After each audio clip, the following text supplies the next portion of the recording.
Ind AS 38 Day 7 Part 1 and 2. Ind AS 38 है intangible asset. Just after Ind AS 16. AS 16 था क्या? Tangible asset. Ind AS 38 काफ़ी common है, बहुत कुछ कॉमन है Ind AS 16 के कंपैरिजन में, लेकिन क्या सेम नहीं है उस पर बात करेंगे. पहला चीज़ आया था डेफिनेशन. देखो पीपी का डेफिनेशन में क्या आया था? पहला टेंजिबल एसेट, ये है इंटेंजिबल एसेट, नाम ही है. दूसरा था used for RPAP, rendering, rent, production and administrative purpose. इसमें भी वही है दूसरा चीज़. इसमें 3 चीज़ था पीपी में. तीसरा था तुम्हारा एक्सेल को लेके. इसमें है 4 चीज़ इंटेंजिबल का डेफिनेशन में. पहला क्या था? वो टेंजिबल, ये intangible. Use for RPAP, use for RPAP. तीसरा ये होगा आपका non monetary asset. Non monetary asset क्या होता है? जो मॉनेटरी एसेट नहीं है. नहीं. What is non monetary? Non monetary वो है जहाँ पे तुमको फिक्स नहीं पता है कि इतना अमाउंट का वो चीज़ है. जैसे कि पेएबल या रिसीवेबल तुमको पता है 10 लाख देना है या लेना है, लेकिन अगर कोई लाइसेंस है या गुडविल है, तुमको उसका वैल्यूएशन खुद नहीं पता है. जब बेचोगे, खरीदोगे, तब पता चलेगा. That is non monetary. 3 चीज़ हो गया. पहला इंटेंजिबल, टेंजिबल था intangible, use for RPAP, use for RPAP. तीसरा क्या कि ये आपका नॉन मॉनेटरी एसेट होगा. चौथा जो सबसे इम्पॉर्टेंट फैक्टर है, क्या है फैक्टर? आइडेंटिफिकेशन. मतलब अगर तुम उसको आइडेंटिफाई कर पाओगे तो वो इंटेंजिबल है. कैसे आइडेंटिफाई करोगे? 2 कंडीशन चेक करना है. पहला कंडीशन, क्या तुम उसको सेपरेटली बेच सकते हो? क्या तुम कंप्यूटर और सॉफ्टवेयर को सेपरेटली बेच सकते हो? बेच सकते हो. तो सॉफ्टवेयर जो तुम्हारा है वो क्या है? तुम्हारा intangible asset. Okay. Second point, उस जो भी इंटेंजिबल एसेट जिसको तुम मान रहे हो, क्या वो कोई कॉन्ट्रैक्ट के तहत आया है, कोई लीगल एग्रीमेंट के तहत आया है? अगर दोनों में से कोई एक भी है, क्या या तो कॉन्ट्रैक्ट के तहत आया है या फिर तुम्हारा पहला चीज़ वो है कि उसको अकेले बेच सकते हो, दोनों में से कोई एक फॉलो है, दैट इज़ इंटेंजिबल एसेट. वो intangible asset use for RPAP. तीसरा नॉन मॉनेटरी. और चौथा identifiable. This is known as intangible asset under Ind AS 38. Sure. पहला चीज़ डेफिनेशन हमारा कॉमन नहीं था, बता दिए. दूसरा चीज़ क्या था उसमें? Recognition criteria. कब हम लोग रिकॉग्नाइज करेंगे उसको कि वो पीपी है? इसमें कब रिकॉग्नाइज करेंगे ये इंटेंजिबल है? सेम है दोनों में. क्या? Future economic benefit. दूसरा कॉस्ट रिलायबली मेजरेबल. सेम. तीसरा मेजरमेंट.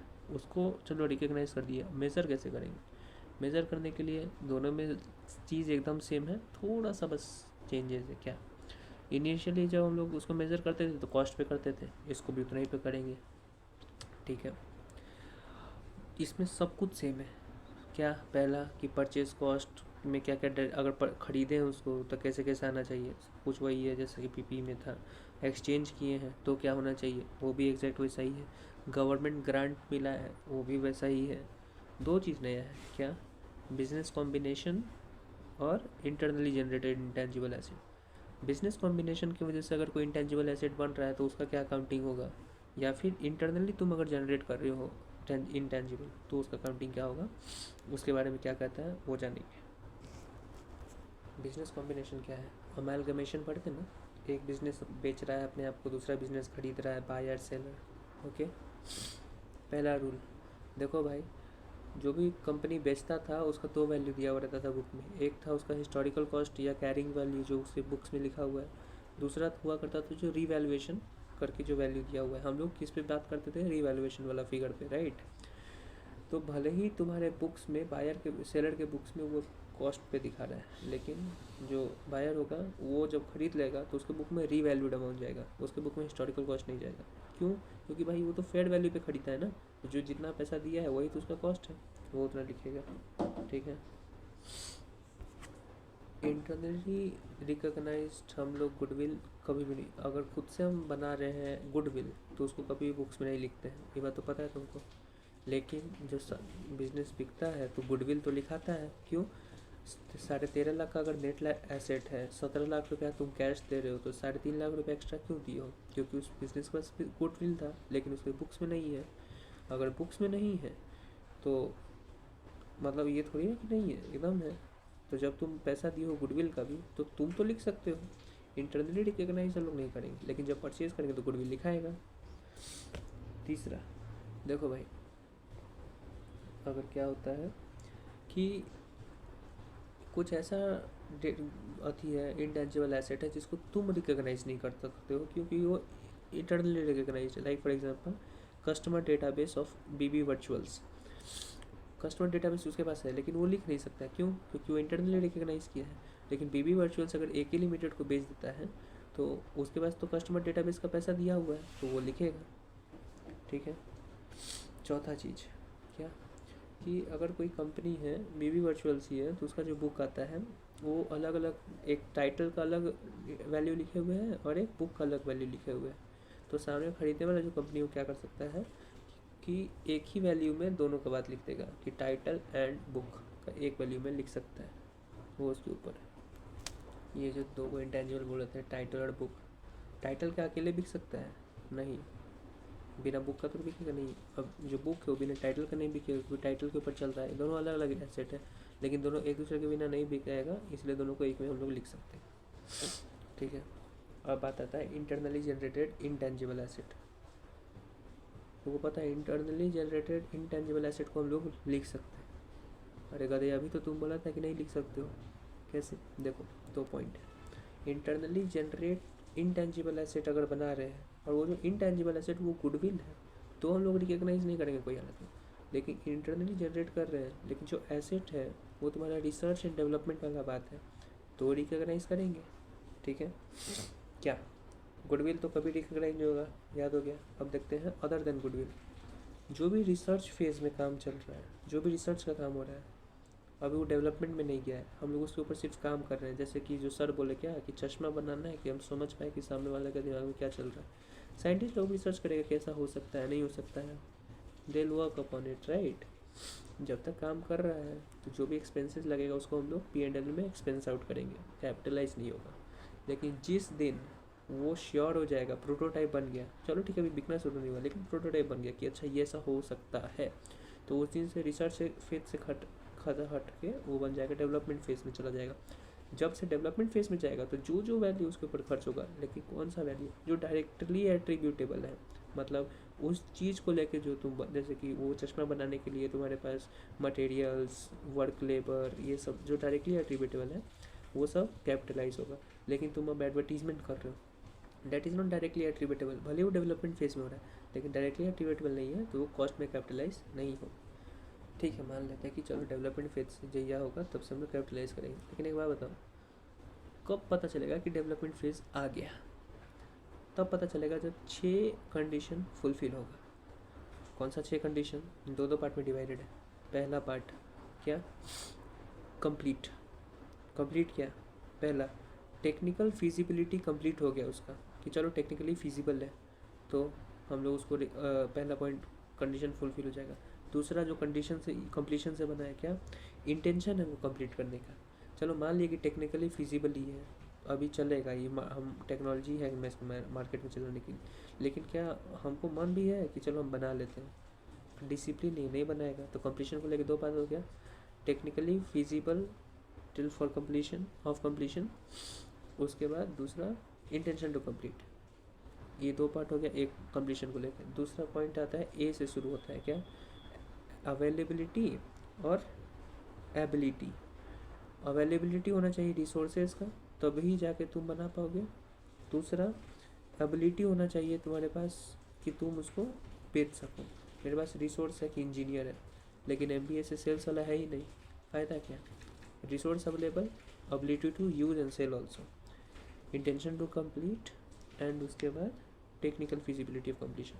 4 हो गया। बाकी का एक बचा है जो वर्ड यूज़ होता है किससे? रिकग्निशन से लेके। रिकग्निशन क्या है? रिकग्निशन क्राइटेरिया क्या बोलता है? FEB, फ्यूचर इकोनॉमिक बेनिफिट, और कॉस्ट रिलायबली मेजरेबल।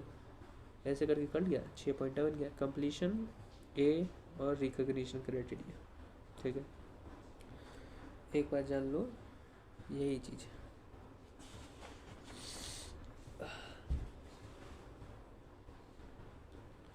अब इम्पोर्टेंट बात जानते हैं क्या?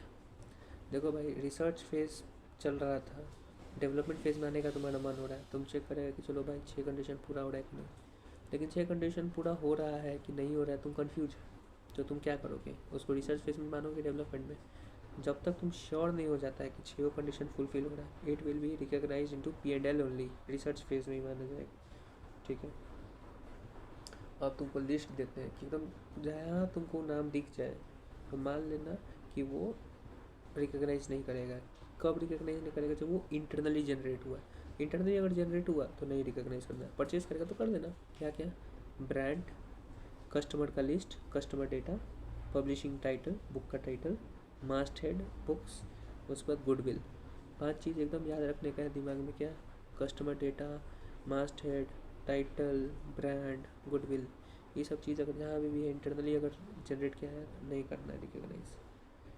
ठीक है, अब देखो एक बात आता है कि क्या हुआ कि रिसर्च करेंगे तो P&L जाएगा और डेवलप करेंगे तो कैपिटलाइज होगा, लेकिन ये कब होगा, जब हम लोग खुद कर रहे हैं। ठीक है, लेकिन एक बात बताओ, क्या हुआ कि कोई दूसरा बिजनेस ही काम कर रहा था, टोनी स्टार्क इंडस्ट्रीज ही काम कर रहे थे रिसर्च एंड डेवलपमेंट का, आयरन मैन 7 बनाएंगे। क्या हुआ कि बेचारा का बैंक करप्ट हो गया, गया दूसरा ट्रम्प, बेचो हमको रिसर्च, जितना तुम रिसर्च के हमको बेच दो, बोला ठीक है बेच देते हैं, खरीद लेता है, खरीद लिया तो रिसर्च, तो वो जो रिसर्च किए हुए था, भले डेवलपमेंट में नहीं था, रिसर्च ही किए हुए था, तो वो तो P&L में करवा रहा था उसको एक्सपेंस, लेकिन जब हम खरीद लिए हैं तो वो तो मेरा कॉस्ट है, हम उसको करेंगे कैपिटलाइज, भले ही रिसर्च में, लेकिन अब मेरे लिए कॉस्ट है तो हम कैपिटलाइज कर देंगे। क्या हुआ था कि वो आधा ही काम किया था, हेलमेटें बनाया था, बॉडी बनाए हुए नहीं किया था।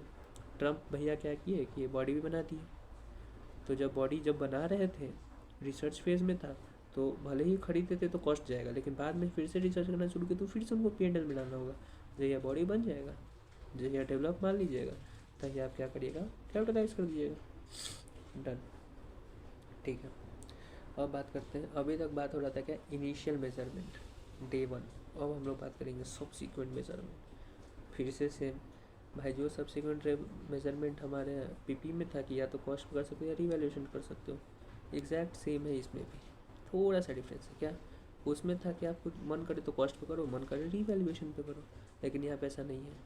मन करे तो कॉस्ट पे कर सकते हो, लेकिन रिवैल्यूएशन पे तुम तभी कर सकते हो जब जो तुम्हारा इंटेंजिबल एसेट है ना उसका एक्टिव मार्केट।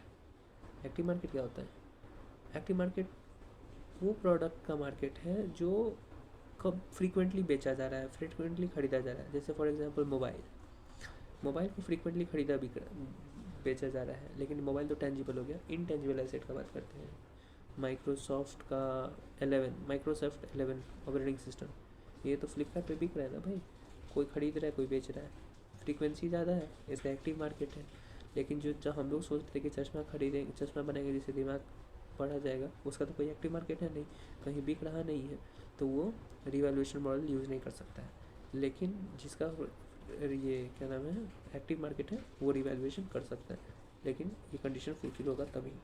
ठीक है, रिवैल्यूएशन मॉडल में हम लोग क्या क्या और पढ़े थे कि frequency of revaluation exact same है PP की तरह। उसमें था एक्यूमुलेटेड डेप्रिसिएशन को क्या करना हो, तो वही था कि AD या तो एलिमिनेट करके दिखा सकते हो, या AD को तो ग्रॉस प्रॉफिट रेशियो जो भी रेशियो था वैसे में मैनेज कर सकते हो। इसमें है एक्यूमुलेटेड डेप्रिसिएशन की जगह एक्यूमुलेटेड अमोर्टाइजेशन, वैसा करके दिया हुआ है, कुछ खास नहीं है। उसके बाद एक पॉइंट है वो बाद में देखेंगे, और इसमें कि रिवैल्यूएशन क्या है, रिवैल्यूएशन लॉस को क्या करना होता है। भाई टेंजिबल एसेट में क्या करते थे, OCI/NR में भेज देते थे, तुम तो P&L में भेज देते थे, पुरनका पुछला वाले देख के वैसे वैसे मैनेज कर देते थे। इसमें भी वही है, रिवैल्यूएशन सरप्लस को रिटेन अर्निंग में कब भेजते थे, जब भी 2 चीज़ होता था, कंपलसरी जब बेचोगे या फिर डी रिकॉग्नाइज करोगे तो रिटेन रिवैल्यूएशन सरप्लस में जो भी डेटा है तो वो रिटेन अर्निंग में भेजना पड़ेगा, राइट। लेकिन जो तुम्हारा ऑप्शन दिया गया है कि तुम एक्स्ट्रा डेप्रिसिएशन चार्ज किए हो रिवैल्यूएशन की वजह से, उसको तुम रिवैल्यूएशन सरप्लस से उठा के रिटेन अर्निंग में डाल सकते हो। इसमें भी सेम चीज़ है, दोनों सेम। अब एक बात बोले थे कि एक पॉइंट होल्ड पे करते हैं, क्या, रिवैल्यूएशन टू, जब हम लोग इंटायर सेम क्लास ऑफ जो इवेंट्स है लाइक बिल्डिंग, फैक्ट्री बिल्डिंग, जितना फैक्ट्री बिल्डिंग होगा सब पे हम लोग एक ही मॉडल लगाएंगे, या तो रिवैल्यूएशन या कॉस्ट मॉडल। और जैसे कि ऑफिस बिल्डिंग पे हम रिवैल्यूएशन लगा सकते हैं, फैक्ट्री बिल्डिंग पे कॉस्ट लगा सकते हैं। ऐसा नहीं है कि फैक्ट्री बिल्डिंग अजमेर का पे कॉस्ट लगा रहे हैं और फैक्ट्री बिल्डिंग यहाँ का रिवैल्यूएशन लगा, ऐसा नहीं होगा। सेम क्लास पे सेम ही लगेगा, डिफरेंट क्लास पे डिफरेंट लगेगा, ठीक है। लेकिन ऐसा इंटेंजिबल एसेट में थोड़ा सा कन्फ्यूजन है। क्या इसमें क्या है कि तुम सेम क्लास पे ही, जैसे कि फैक्ट्री बिल्डिंग पे ही, फैक्ट्री बिल्डिंग ए पे तुम कॉस्ट लगा सकते हो, फैक्ट्री बिल्डिंग बी पे तुम रिवैल्यूएशन लगा सकते हो। लेकिन ये कब होगा? ये तब होगा जब जो सेम क्लास, जैसे कि एक क्लास है, एक क्लास का, जैसे कि यहाँ पे किस चीज़ का एग्जाम्पल दिया हुआ है, रुको बताते हैं। सॉफ्टवेयर का 5 गो सॉफ्टवेयर है, सेम क्लास हो गया, ठीक है। जिसमें से 4 सॉफ्टवेयर का एक्टिव क्लास है, एक्टिव मार्केट है, एक सॉफ्टवेयर का एक्टिव मार्केट नहीं है। तब हम लोग क्या कर सकते हैं कि एक पे कॉस्ट मार्केट, एक पे कॉस्ट लगेगा, एक पे रिवैल्यूएशन लगेगा। रिवैल्यूएशन किस पे लगेगा? जिसका एक्टिव मार्केट है। तो क्या क्लियर कंक्लूजन निकला? कंक्लूजन निकलेगा कि अगर सेम क्लास ऑफ एसेट है, ठीक है, लेकिन किसी का एक्टिव मार्केट नहीं है, किसी का एक्टिव मार्केट है, तो उस हिसाब से आप अलग अलग कर सकते हैं। लेकिन आपके पास सेम क्लास ऑफ एसेट है और सबका एक्टिव मार्केट है, तब आप दोनों में अलग अलग करना चाहते हैं तो नहीं होगा। दोनों के एग्जाम्पल दिया हुआ है, देख लेना, ठीक है। अब आ जाता है कि देखो भाई, हम लोग क्या सीखे हैं पीपीई में, कि हम लोग जैसे ओवरऑलिंग एक्सपेंडिचर कर रहे हैं या उसका कुछ कैपेसिटी बढ़ा रहे हैं तो कैपिटलाइज कर देंगे। इसमें क्या है, देखो मोस्टली तुम्हारा जो इंटेंजिबल एसेट है, जैसे लाइसेंस हो गया या कुछ भी हो गया, ट्रेडमार्क हो गया, उसमें क्या ही तुम बढ़ाओगे, तो उसको हम लोग कैपिटलाइज नहीं करते। लेकिन दिमाग लगाओ, लाइसेंस रिन्यू कराती है तब तो कैपिटलाइज करेंगे ना। रिन्यू करने से क्या हुआ? फ्यूचर इकोनॉमिक बेनिफिट बढ़ गया। जब भी इंटेंजिबल एसेट में कुछ इन्वेस्ट करके अगर उसका फ्यूचर इकोनॉमिक बेनिफिट अगर बढ़ा देंगे तो उसको हम लोग क्या करेंगे? कैपिटलाइज, ठीक है। पेज 19.9 पे एक डेटा दिया हुआ है जिसपे हम लोग जो 5 आइटम दिया हुआ है जो कभी भी कोई हालत कोई सूरत में कैपिटलाइज नहीं होगा। पहला क्या? रिसर्च। रिसर्च हम लोग जब भी करेंगे वो P&L में जाएगी, ठीक है। स्टार्टअप कॉस्ट, याद रखना, स्टार्टअप कॉस्ट हम लोग लगता है कि कैपिटलाइज होगा, लेकिन नहीं होगा। याद करो, प्रमोशनल एक्सपेंस, टैक्सेशन में अंडर सेक्शन क्या था याद नहीं है, समथिंग, वो हम लोग क्या करते थे, उसको कैपिटलाइज नहीं करना है, कोई हालत में कैपिटलाइज नहीं होगा। क्या? स्टार्टअप कॉस्ट कभी कैपिटलाइज नहीं होगा, रिसर्च कभी कैपिटलाइज नहीं होगा, ट्रेनिंग एक्टिविटी कभी कैपिटलाइज नहीं होगा। भले ही लग रहा है कि तुमको लगेगा होगा कैपिटलाइज, उससे दिमाग बढ़ेगा, नहीं, ट्रेनिंग एक्टिविटी नहीं होगा कैपिटलाइज। एडवर्टीजमेंट तो कभी होगा ही नहीं, और रीलोकेशन तो ये तो तुमको पता ही नहीं होगा, ठीक है। पिछला डेटा पीपी डेप्रिसिएशन का वैल्यू पढ़े थे, इलॉजिकल सब बेमतलब इजी टॉपिक दिया हुआ था, लेकिन इसमें भी सेम है। लेकिन एक डिफरेंस है, क्या? उसमें एक लाइन लिखा हुआ था, हम लोग डेप्रिसिएशन रेवेन्यू के बेसिस पे कभी चार्ज नहीं करेंगे। क्या? अगर पीपी हम लोग यूज़ नहीं कर रहे हैं, रेवेन्यू नहीं आ रहा है, तो क्या डेप्रिसिएशन नहीं चार्ज करेंगे? करेंगे भाई, हमको रेवेन्यू से कोई मतलब ही नहीं है। वो है पीपी में टेंजिबल एसेट। लेकिन इनटेंजिबल एसेट में क्या है कि आप रेवेन्यू पे कर सकते हैं, लेकिन कब कर सकते हैं? सिर्फ एक चांस, एक केस है, कब? जब जो आपको रेवेन्यू है ना, उसका उसी के जो रेवेन्यू है वही तुम्हारा लाइफ बन गया है। ये नहीं कि 10 साल 20 साल, नहीं, यहाँ पे लाइफ ही है 50 लाख रुपया। जहिया तुम 50 लाख रुपया रेवेन्यू कमा लोगे, उस दिन से तुम्हारा एसेट ख़त्म हो जाएगा। तभी तुम क्या कर सकते हो? रेवेन्यू के बेसिस पे अपना डिप्रिसिएशन अमोर्टाइजेशन चार्ज कर सकते हो। ओके, अब देखो रेसिडुअल वैल्यू, डेप्रिसिएशन में रेसिडुअल वैल्यू कुछ होता था, इंटेंजिबल एसेट में रेसिडुअल वैल्यू नहीं होता है। क्यों नहीं होता है? उसका लॉजिक है, देखो हमारे टेंजिबल एसेट में कोई भी मशीन लोहा लकड़ बचेगा, लेकिन इंटेंजिबल एसेट को इंटेंजिबल कुछ बचेगा ही नहीं। कहाँ का स्क्रैप वैल्यू कुछ नहीं बचेगा, राइट। लेकिन कुछ केस ऐसा है जहाँ पे आपको इंटेंजिबल एसेट का भी रेसिडुअल वैल्यू बनेगा। कब? 2 कंडीशन फुलफिल होना चाहिए, दोनों में से कोई एक। क्या? या तो कोई थर्ड पार्टी है गधा, वो बोल रहा है नहीं भाई हम खरीदेंगे तुमसे इंटेंजिबल एसेट, स्क्रैप वाला, ठीक है।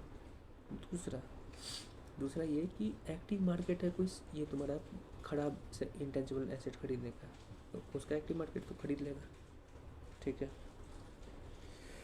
यूज़फुल लाइफ, ये सब डिप्रिसिएशन में बच सकता है। यूज़फुल लाइफ देखो भाई, इंटेंजिबल एसेट का यूज़फुल लाइफ इनफाइनाइट होता है, जनरली इनफाइनाइट होता है। तो जब इनफाइनाइट होगा तो उसमें तुम क्या ही डिप्रिसिएशन मारोगे, क्या ही अमोर्टाइजेशन होगा? नहीं होगा। तुम सिर्फ इम्पेयरमेंट गेन या लॉस बुक करते चलोगे। लेकिन अगर कोई फाइनाइट लाइफ है कोई इंटेंजिबल एसेट, तो क्या करोगे? तब अमोर्टाइजेशन मारोगे, ठीक है। अब देखो कैसे पता चलेगा कि कितना साल हम लोग, क्या लाइफ होगा कोई भी इंटेंजिबल कितना लाइफ माने हमने, डिपेंड करता है क्या। कोई भी तुमको केस, कोई भी क्वेश्चन जैसे कि तुमको अति दिया है, तुमको कॉन्ट्रैक्ट बोलता है कि तुम 20-40 साल तक, तुम 40 साल तक कर सकते हो, लेकिन तुमको लगता है कि भाई 10 साल में ही इसका मार्केट ख़त्म हो जाएगा, तो तुम 10 साल पे कर दो। लेकिन अगर तुमको अति बोलता है, मार्केट कॉन्ट्रैक्ट बोलता है कि तुम सिर्फ 10 साल के लिए ही इसको यूज़ कर सकता है, लेकिन बाद में भले ही रिन्यू करा सकता है 5 साल के लिए, तो तुम कब करोगे? 10 साल का लाइफ लोगे कि 15 साल का लाइफ लोगे? भाई वो डिपेंड करता है कि तुम 10 साल के बाद उसको रखना चाहते हो, तो अगर रखना चाहते हो तो 15 साल वाला लो, नहीं रखना चाहते हो तो 10 साल वाला लो। लेकिन भाई अगर मन किया कि 30 साल, अभी सोचो कि बाद में रखना है, 30 साल के बाद सोच रहे हो नहीं रखना है, चेंज कर देंगे। प्रोस्पेक्टिव इफेक्ट तो देते हैं ना हम लोग अकाउंटिंग डिस्क्लोजर्स एंड प्रेजेंटेशन में, बस प्रोस्पेक्टिव इफेक्ट दे देना है, बन गया। हम लोग कोई भी एसेट को इंटेंजिबल एसेट को डी-रिकॉग्नाइज कब करते हैं? जब उसको बेच देंगे या उसका स्क्रैप वैल्यू आ गया, बात खत्म। This was Ind AS 38 concept total clear. Question का अगला डेट बनेगा, तब तक के लिए बाय बाय।